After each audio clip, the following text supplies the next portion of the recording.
Good morning प्यारे बच्चों, मैं हूं आपकी एजुकेटर पूर्णिमा आदर सिंह और हम आपकी वर्कशीट नंबर 35 करेंगे जिसका सब्जेक्ट है इंग्लिश। क्लास आपकी 9th है।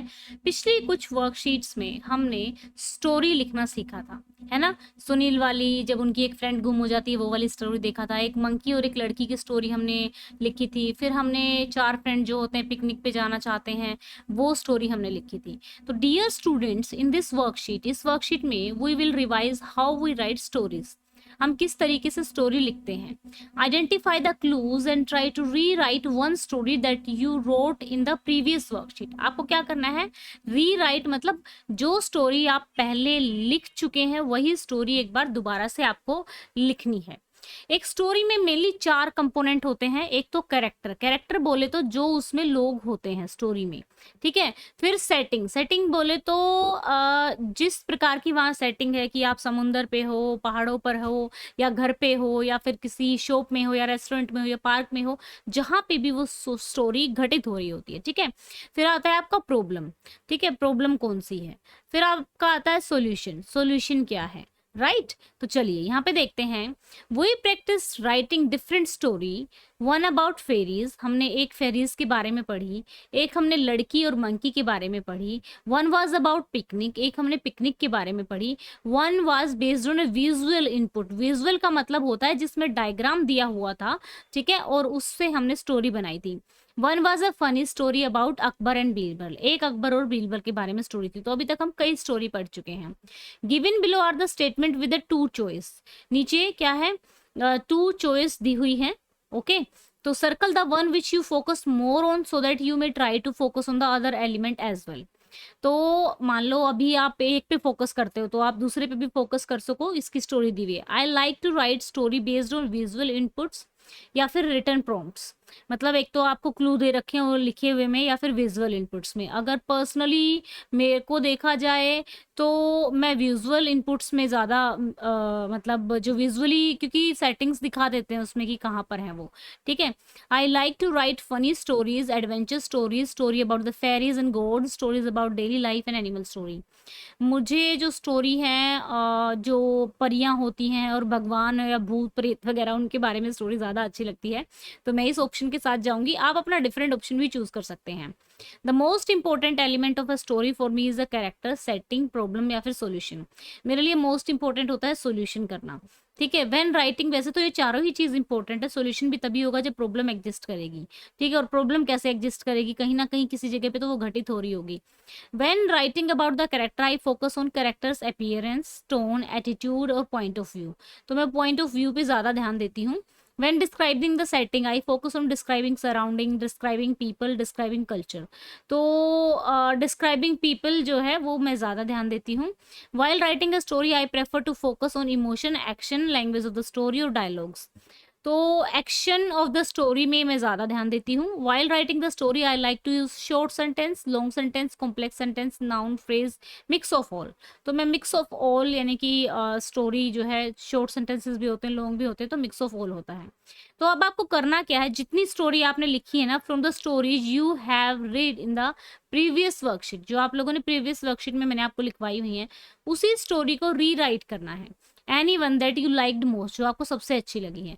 चेंजिंग द करेक्टर, आपको उसके करेक्टर चेंज कर देने हैं, उसकी सेटिंग चेंज कर देनी है, ending of the story change कर देनी है, ठीक है। तो चलिए यहाँ पे अभी क्या करते हैं, मैंने थोड़ी सी मॉडिफाई करने की कोशिश की है, जो 4 फ्रेंड जो हैं जब वो पिकनिक पे जाते हैं तो उस वाली स्टोरी को। तो चलिए किस तरीके से लिखेंगे, यहाँ पे देखो मैं बता देती हूँ आप लोगों को। Wait a second, where it is. Once 5 friends decided to go on a picnic but they were confused about where to go. Krishna and Radha, पिछली बार मैंने कमल लिया था, राधा लिया था, अभी मैंने नाम चेंज कर दिया। कृष्ण और Radha want to go on a beach side while Ram and Sita to the hills. Balram didn't have any preference. They finally decide to go for the beach side, उन्होंने फाइनली डिसाइड किया। अब इस स्टोरी का हिंदी में भी मैंने अनुवाद पूरा नीचे लिखा हुआ है, तो जो बच्चे इंग्लिश नहीं समझ में आती है साथ के साथ ऊपर से देख सकते हैं, नीचे हिंदी इंग्लिश में हिंदी में लिखा हुआ है। ऊपर आपको हिंदी में लिखना नहीं है, जस्ट ये आपकी आसानी के लिए मैंने हिंदी में लिखा है। They finally decide to go to the beach side, वो बीच साइड पे जाते हैं। तो यहाँ पे आप अगर और ज़्यादा चेंज करना चाहते हैं तो यहाँ पे हील साइड पे आप लिख सकते हैं, ठीक है ना, हील्स पे चले जाते हैं। They play in the water for some time, after playing 2-3 hours they felt hungry and taken lunch, उनको भूख लगी और उन्होंने खाना खाया। Krishna and Radha again started playing football, Krishna और राधा दोबारा से फुटबॉल खेलने लगे। जब वो खेल रहे थे, while playing they reach near a water, then a huge wave came, एक बड़ी सी वेव आई जो कि कृष्णा को बहा कर ले गई। तो राधा ने चिल्लाना स्टार्ट किया कि मेरा जो फ्रेंड है ड्राउनिंग, ड्राउनिंग मतलब डूब रहा है। तो हसल बसल में राम ने भी जंप लगा दिया, लेकिन राम को भी स्विमिंग नहीं आती थी। अब दोनों ही फ्रेंड क्या कर रहे थे, पानी में झपट्टे मार रहे थे, पानी में डूब रहे थे। तो सडनली जो परी होती है वो अपीयर होती है वहां पे, जो कि हमने पिछली वर्कशीट में नहीं की थी, यहाँ पे परी का रोल और ला दिया हमने। तो she asked Balram, if I will save your friend what will you give to me. तो वो बलराम से पूछती है कि अगर मैं तुम्हारे फ्रेंड्स को बचा लूं तो तुम क्या दोगे। तो बलराम कहता है कि वट एवर यू वांट, जो तुम चाहती हो मैं वही दूंगा। Fairy said okay, fairy said okay, she rolled her stick, अपनी स्टिक को उसने घुमाया एंड फ्रेंड्स ने स्विम करना स्टार्ट किया। Suddenly in few minutes they came out, और कुछ ही मिनटों में वो बाहर आ गए। Then fairy asked that I want your all strength and after that you will never be able to walk. तो फेरी कहती है कि मैं तुम्हारी पूरी स्ट्रेंथ ले लूंगी और उसके बाद तुम कभी नहीं चल पाओगे, आर यू रेडी। तो वो कहता है कि Balram said yes, without strength he was not able to walk but he was still feeling happy that his friends are saved and thank the fairy. तो फेरी को वो धन्यवाद बोलता है और खुश होता है कि चलो कम से कम उसके फ्रेंड्स तो बच गए, उसको कोई दुख नहीं होता है कि वो चल नहीं पाएगा, मतलब वो इतने में ही सेटिस्फाई होता है कि कोई बात नहीं है, मैंने कुछ दिया और उसके बदले मेरे फ्रेंड्स बच गए। आफ्टर सीइंग हिज ग्रेटिट्यूड, मतलब जो उसकी कृतज्ञता थी, यानी कि जो फेरी को मतलब उसकी सारी स्ट्रेंथ लेने के बाद भी वो जो फेरी थी उसका थैंकफुल था। तो इस चीज़ को देखते हुए fairy given back his strength and said to him you are a true friend. तो फेरी जो है उसको उसकी स्ट्रेंथ वापस दे देती है और कहती है कि तुम एक अच्छे दोस्त हो। All his friends were safe and sound, Balram told them about fairy and told them how she saved them, they hugged Balram and very proud of him. तो यहाँ पे मैंने कैरेक्टर्स के नाम चेंज किए हैं, यहाँ पे मैंने स्टोरी में एक नया कैरेक्टर लेकर आई हूँ मैं, फेरी वाला। तो यहाँ पे इसी तरीके से आपकी वर्कशीट में बोला हुआ है कि जो पीछे नहीं था वो आपको चेंज करना था। ओके बच्चों, तो बच्चा यहाँ पे देखो आज आपकी क्लास है अनअकैडमी पे, बिल्कुल फ्री में है वो क्लास जो कि मैं लूँगी शाम को 7 बजे, ठीक है, कॉन्स्टिट्यूशनल डिज़ाइन पे, ठीक है, संविधान निर्माण पे ये क्लास होगी आपकी। और ये आपका पॉलिटी यानी कि सिविक्स का सेकंड चैप्टर है। इसके साथ ही हमारी जो है अनअकैडमी पे आपकी एसएसटी टर्म 1 के लिए पूरी हो जाएगी, ठीक है। और आप पूर्णिमा 10 कोड लगाएंगे, ठीक है। जैसे ही जो लिंक नीचे डिस्क्रिप्शन में दिया हुआ है उसको आप क्लिक करेंगे तो लॉगिन की स्क्रीन आएगी, आप लॉगिन करना, लॉगिन करने के बाद नोटिफाई मी पे प्रेस कर देना।